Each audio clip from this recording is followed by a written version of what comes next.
Hey everyone, we have Vibha Kagzi here. She's the founder and chief education officer at reachiv.com.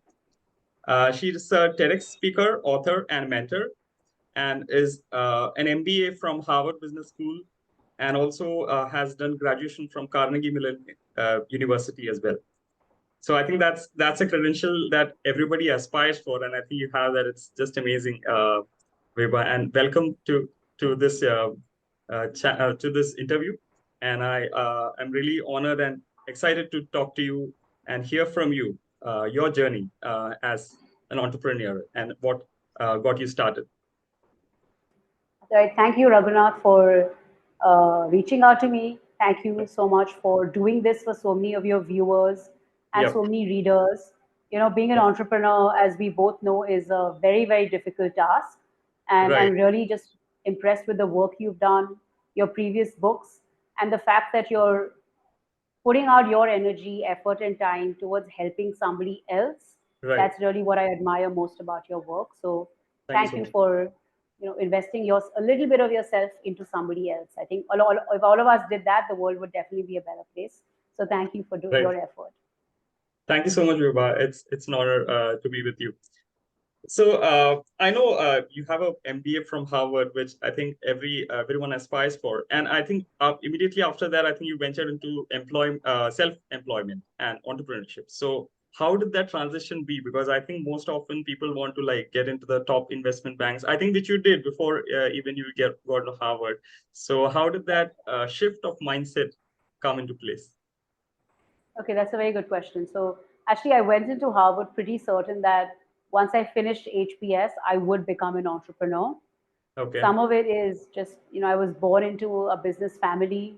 I come from a Okay. community called Marwadis. Most of, Okay. our family members, uncles, Right. everyone's an entrepreneur. So I think some of it was just in my DNA, in my blood system. I said, Okay. okay, you have to become an entrepreneur. Though I did work a couple of jobs before I started my venture, Okay. because I thought I would break through this mold of traditional family businesses and said, oh, I want to be in finance. My training is in finance. I love numbers. I love math. Of course, I love money.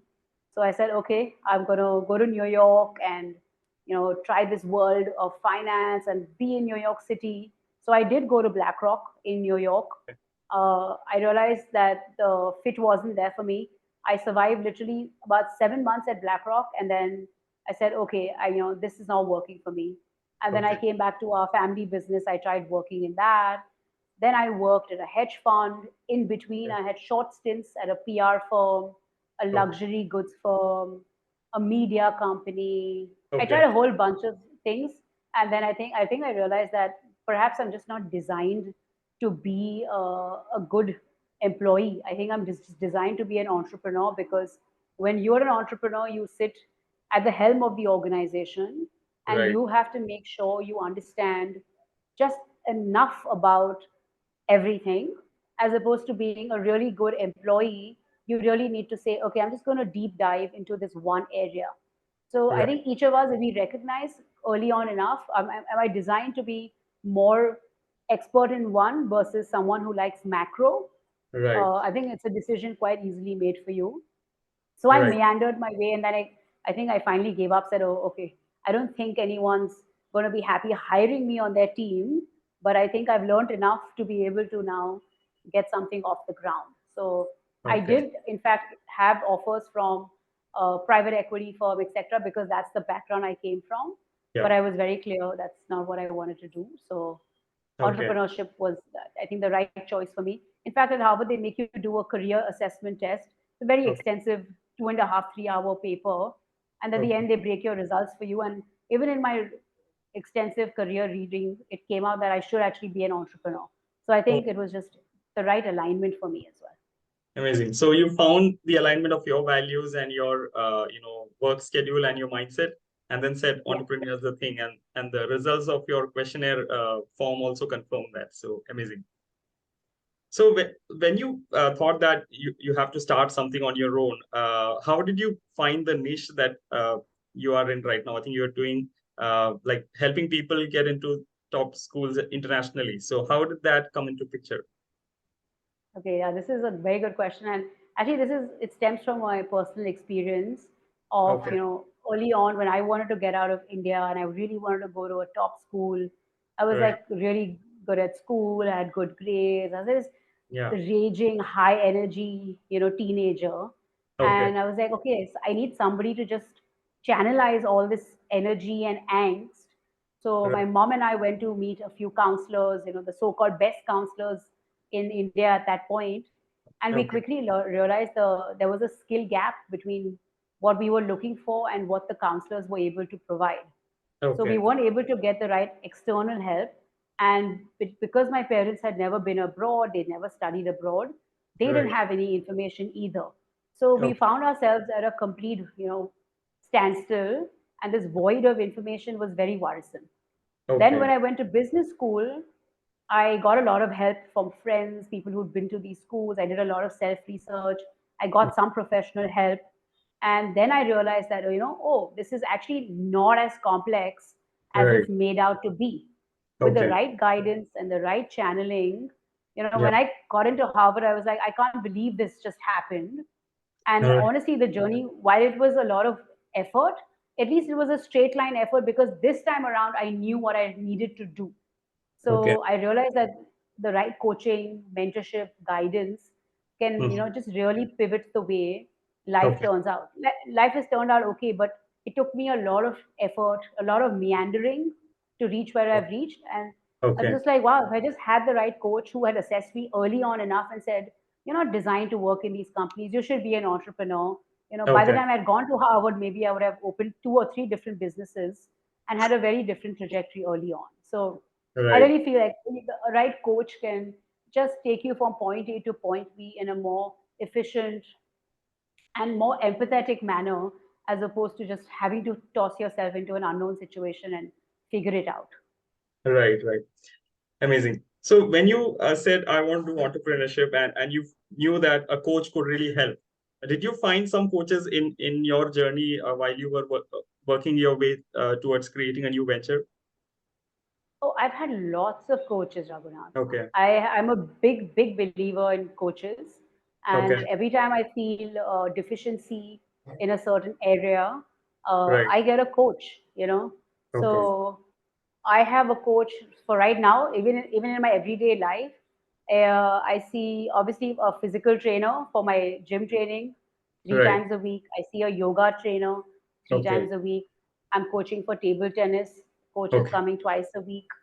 I Okay. had a sort of personal slash business coach who I Okay. take sessions with as and when the requirement comes up. I Okay. learn music, so I have a singing coach. Wow. So for anything I want to explore, I Right. I don't even think twice about getting a coach on board, because Right. someone with that level of expertise and that Mhm. level of passion to a field is just the right person who can take you and carry you forward on that journey. Right. When I had to deliver my TEDx talk, I Mhm. got a communications coach Okay. who actually, after the first call, said, I don't know why you have come to me. You don't really need any coaching. But Okay. still, I went to her. I still said, Okay. no, no, let's still do one session at least, because I'm sure there's, even if I'm here, can you get me a little bit, just a Better. Yeah. 5% better? Yeah. So Got I it. feel she added some value, though she still thinks like I didn't need her coaching. But if not, even if nothing else, she validated that, look, the talk is really good, you're in a good shape, and that Right. validation carries you forward as well, right? Sometimes. Okay. So Okay. I'm a big believer in coaches, Raghunath. I hope your life is also full of coaches. If I have Yeah. to bless somebody, I said, may your life be full of Yeah. coaches, because really Yeah. it can really shape you up and really Right. change the way you function. Absolutely. I also believe the same thing because I think the person who has walked the path can like shorten your learning and your journey like by 10 times faster. It can make really a lot of sense and progress in terms of ROI as well. So Exactly, exactly. yeah, makes sense. So Vibha, so when you started off, how did you go about getting your target audience? Did you like reach out to people who had the customer base that you were looking for, or how did that customer generation process begin? So, when you try to raise money initially, and there's Yeah. this common parlance where people, when you some a young entrepreneur says, "How do I raise my first very Right. basic seed round, and people say, hey, look for the 3 Fs: friends, fools, and family. In my case, there were no fools, but there were definitely friends, family, and the freeloaders. Okay. Because when you say, look, I've graduated, I have a degree from Carnegie Mellon and Harvard Business School. Oh, and Yeah. I also, by the way, went to Berkeley and LSE and blah, blah. You have Right. enough credibility. Correct. So that credibility upfront was very important. And Okay. then you say, hey, I'm going to be helping you get into a top school for Okay. free.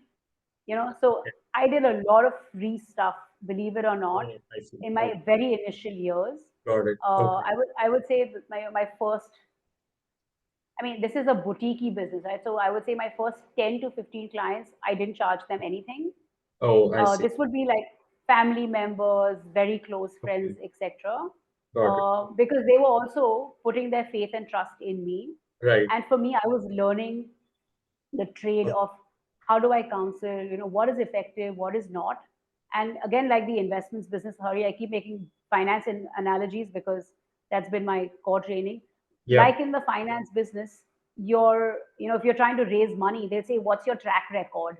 Right. If you have a good track record, you have a good success record, that's when somebody will be willing to trust you. So even in this business, it's all track record based. Yeah. So I realized that, if I offer the service for free and I have the credibility, I can get some really solid people to trust me. And once Okay. I get them into school, then we've got the track record and then we are in business. Okay. Makes So that was the initial go-to market strategy. okay. Of course, there were couple of clients who came on board saying, hey, you worked with, so and so person. They didn't know it was a cousin who I'd helped for free, but they'd say, Okay. oh, we know that she got into Harvard thanks to you, so we want to sign up. So those initial references also came only because of these first successes. Got So it. my advice to anyone who's starting out is always like, you have to give your product or service out for free if someone's willing to trust you. If you're going to try and monetize, the very first version of whatever you're putting out there, it's a bit of a hard sell, honestly. you Right. know and then you're going to get more criticism, because if you pay for something and you're disappointed, then Yeah. you've lost the customer forever. Forever. But when it was free, I also had that little margin of error saying, listen, buddy, I'm actually just helping you for free. So the customer is a little more forgiving. you know Right. Got it. and if Okay. and if they get it for free and you do a really good job, then Yeah. you're in the money. Then Correct. you've got a friend for life. Right. So that's really my suggestion to young entrepreneurs. Just test run the service as much as possible. Give it out for free. It's okay. You don't have to monetize version 1 of your product. You'll Right. monetize version 3, but the feedback you'll get from version 1 to 3 or version 50 is so important that when you then go to market, that's when you know that it's tried and tested and critiqued Right. to a point that the customer who you finally sell to should be happy. So Okay. that was my go-to-market strategy. Okay. Amazing. So I think it makes a lot of sense because you're giving value for free and then you're creating visibility for yourself across your trusted network. And then the referral just plays its game and then you get more clients. Okay. Yes, exactly. Amazing. So Vibha, I know you have also written a book. Is this something that you have written in the initial years when you were trying to make your way, No, or is it something no. You came as a can't. If you want to write a book in your initial years, then it's going to be a self-published book. okay, A self-published book is obviously very doable. You can, right? anyone can write a book today, put it up on Amazon, get a nice Yeah, code, and tell people, hey, I'm an Amazon author or right. whatever. But the minute people find out that it wasn't a commissioned book or there was no Okay, publisher behind it, credibility diminishes significantly. got it. Also, the publisher, you get the distribution network, right? Your book Yes, shows up at yeah, bookstores, at the airports, and that's really how the visibility starts appearing. right. So no, I did not self-publish the book. And Okay. when you start out a company, you're so busy, the thought of Yeah, even writing a book is just like, oh, that this is a whole other right. league, you know. Got But it. so I didn't write the book on my own accord. The book Okay, came to me. okay, Also, since you know the book business, you do know that when you pitch something to a publisher, they're sitting on so many manuscripts and they say, oh, right. okay, who's this now? Not interesting, toss it around. Of course, Right. because they have the power to pick and choose. Correct. But when you get commissioned, and Mm-hmm. fortunately, I got very lucky when Okay. they reached out to me saying, "Hey, we want you to write a book, Okay. Got and it. we want this book to be on the admission space, whatever." And then we had Okay. a couple of conversations with JECO, and Okay. JECO, as you know, has the largest distribution network Yes. out of any publisher in India. Right. So that was very tempting for me, saying, "Oh, okay, if I'm going to put in that kind of serious effort to write a book, I need to make sure distribution is vast, so the book Right. can reach as many hands as possible." So this is the book. I don't know if Yeah. you have gotten your hands on it, but Yeah. I wrote the book and it came out during COVID, Okay. and got the book is actually got Mr. Mukesh Ambani's Oh, amazing. endorsement on my cover. And Amazing. for me, he was like a hero growing up. So the Right. book was a culmination of sorts of a lot of years of practice, and I've put in a lot of our success stories in the book as case Okay. studies. Okay. But I'm assuming you're alluding to, the marketing and the business development side of the book. It Yeah. wasn't our initial thought. We didn't do it Okay. as a marketing tool, though Okay. obviously we knew going into it that getting a book out there and getting that sort of distribution and reach will obviously serve as an immense credibility builder Right. and get our brand name in places that even the internet is not going to get us in front of a customer at this organic level that a distribution network can do. Right. And also having the claim of being an author, Yeah. it just adds a lot of credibility to the work we do. And honestly, just putting together this sort of project also helped me refine all our processes and just take stock of everything we've done over the past decade. Wrote the book around Right. our 10-year mark.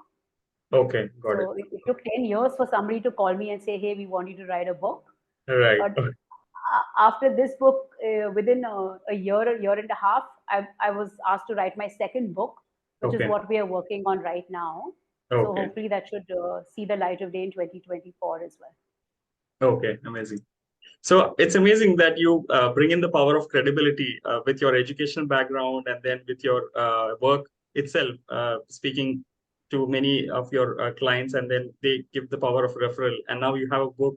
People reach out to you asking you to give away all the valuable experiences that you have gained over a period of 10 We years. get emails all the time. I get emails saying, "Ma'am, I picked up your Okay. book at the airport, and Okay. this is so inspiring. And can you help me? Can you guide me?" I also Okay. got emails saying, "I picked up your book at somewhere, and I got into Harvard. And thank you Okay. so much for writing the book Oh, because I didn't have to pay a consultant." The first I okay. read it, I was like, "Oh, did I just kill my own business?"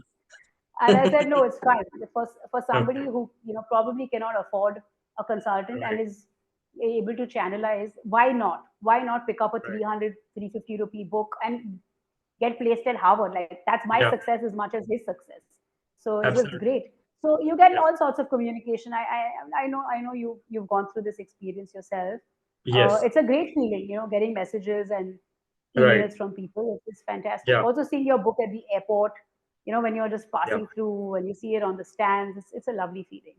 Absolutely. Yeah, amazing. I'm sure the book has created even more visibility and prospective clients could also be reached with just like investment in one little book. So I think that way your business also gets to expand in a very different fashion. Yeah, Amazing. and that's the reason I got my second publisher, right? The Okay. second publisher said, "Oh, we've seen your book, we've seen your Okay. work. Now we Right. want you to write a book on whatever topic for us." So it's Okay. also builds credibility from a author perspective as well. Right. Right. So, Vibha, when you got your first client and also like referrals from your own trusted network, and then how did you scale up to where you are right now? How did that transition go? Did you like take external funding? No, so I haven't raised any money for the organization. Okay, I don't intend on raising money. I've heard, honestly, all sorts of horror stories from people who raise money, right, different reasons, different stories. Of course, some successes as well. right. But I like running my little fiefdom. I like having Okay, full control over it. And I like running it in a traditional mindset saying, I want to see money in the bank. I'm not interested in showcasing, playing a valuation game. I'm not interested in okay, showing a scale game.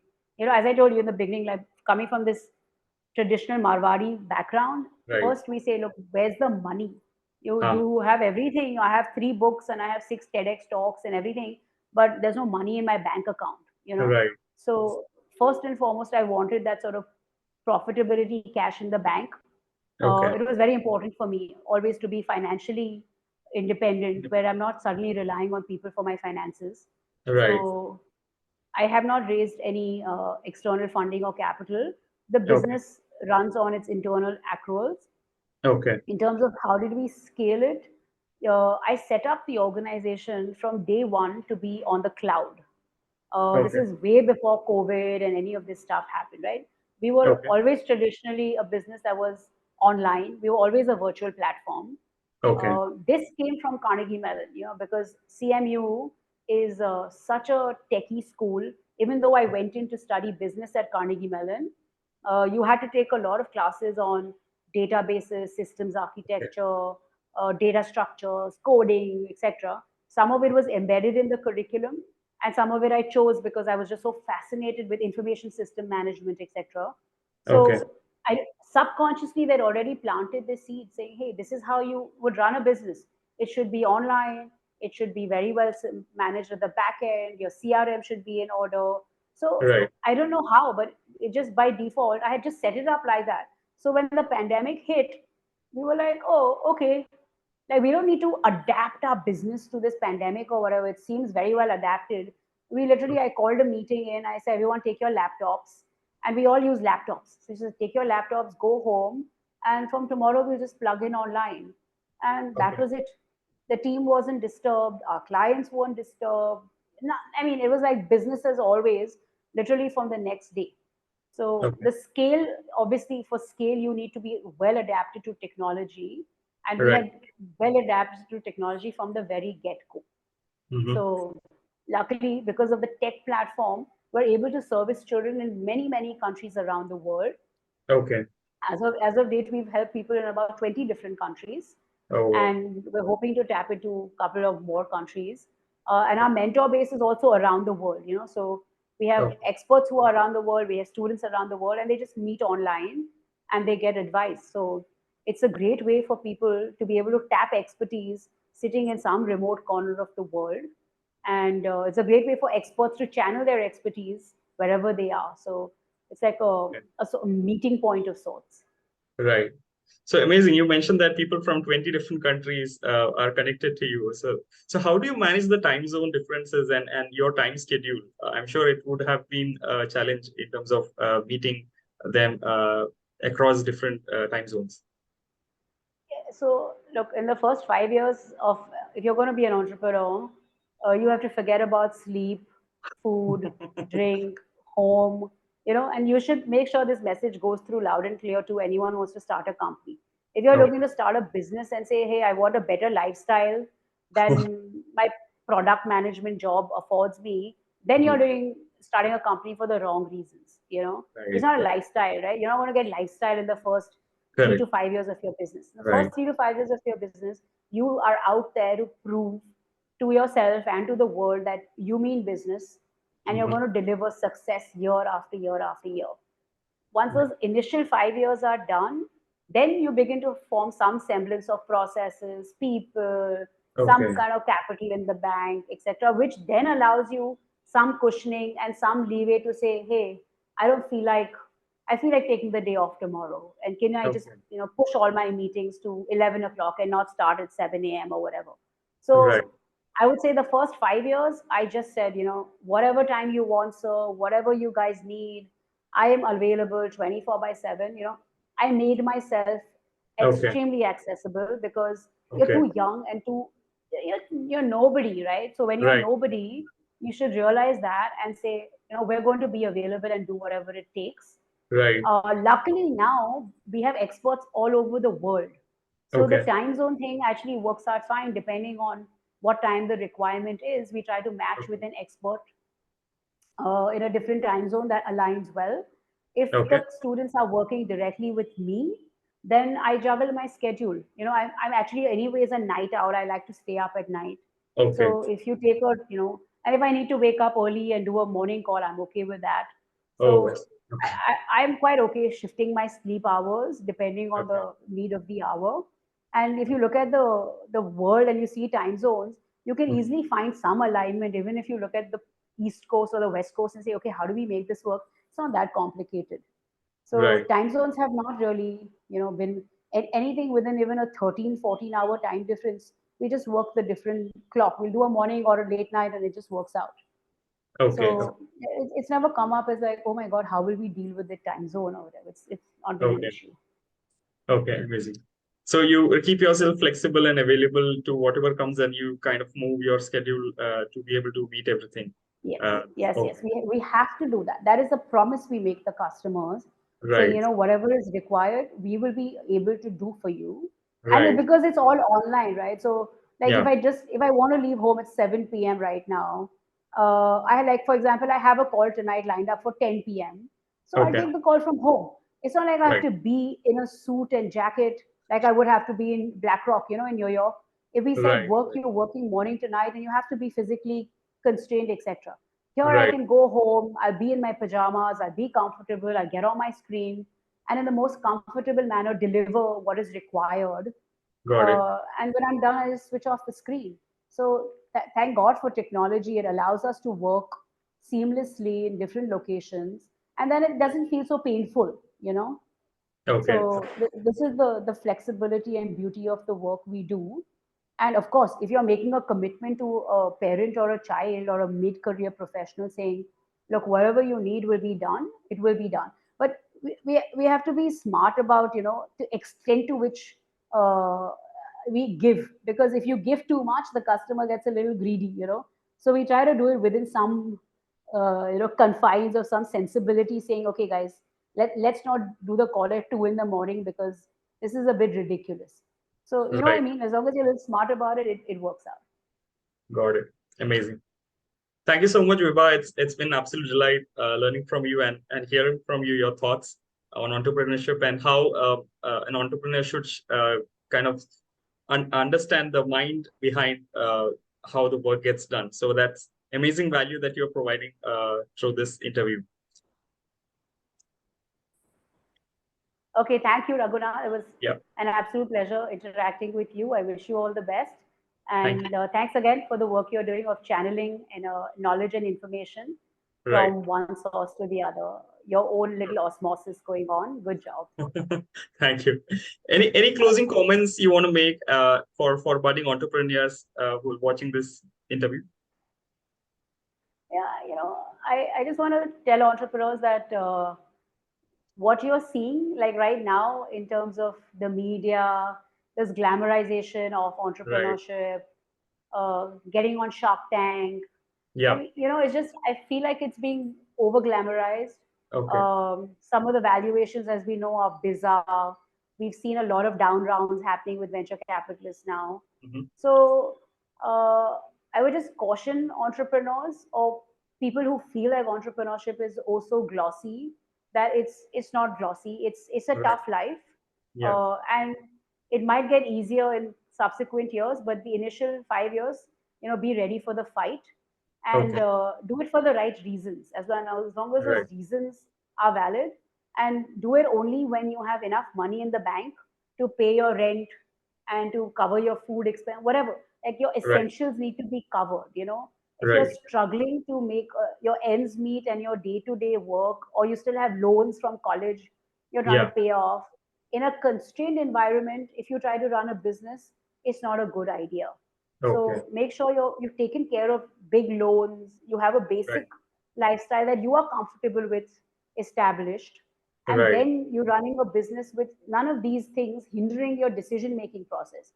Otherwise, Okay. you're going to make a business decision for a very wrong reason, you know. Right. So clear all the baggage off and then jump into entrepreneurship, knowing full well that it's a tough and arduous journey. And Mhm. and as I said, figure out, are you really designed to be entrepreneur, or do you make a star employee? And there's nothing wrong with being a star employee, Right. and there's a great future ahead for star employees as well. It's just Right. you knowing which one you're better suited for and then Okay. following that path, you know. Got it. Right. Amazing. Amazing advice. I would completely resonate with that. Okay, awesome. All right. Thank you, Raghuram, for spending your evening. Thank you, and have a good one. Thank you. Okay, Same to you. Thank you. Thank you for reaching out. Bye.